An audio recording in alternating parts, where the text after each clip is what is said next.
Hi,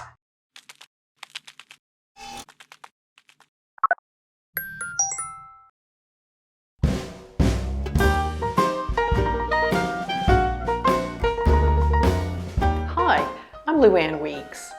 Mosaic artists have used patterns for thousands of years. In the early years, they were sketched directly onto the substrate of the mosaic, and that could be a wall, a floor, or other object. And this time-tested method is still used. All you really need is a pencil, marker, or chalk, and a mental picture of the finished mosaic. You just simply draw it on your substrate. And new methods have been developed in recent years with printing, imaging, and materials technologies.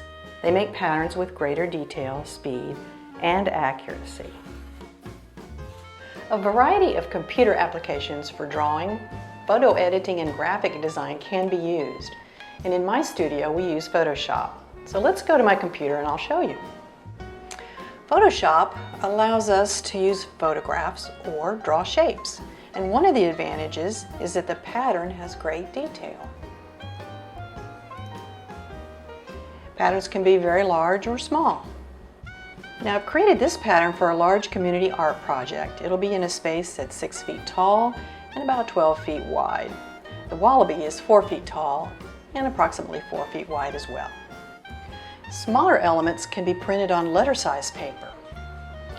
So here comes a butterfly. Well, sometimes you can use a few sheets and tape them together, but not in this case. And now it's time to go pick up the wallaby.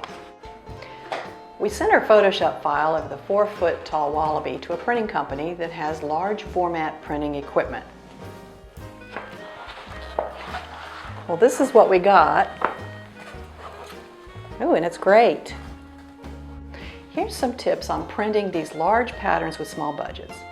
First, if you'll use it once and then throw it away, ask the printer to use proofing paper or some other inexpensive paper. Now second, you probably don't need to have the printer spending time on color management. Your tiles are unlikely to match any print. And finally, you should be able to save some money if you can give the printer a PDF, TIFF, or AI file that is full size. Well, I'm going to go have some fun with this project. Thanks for watching.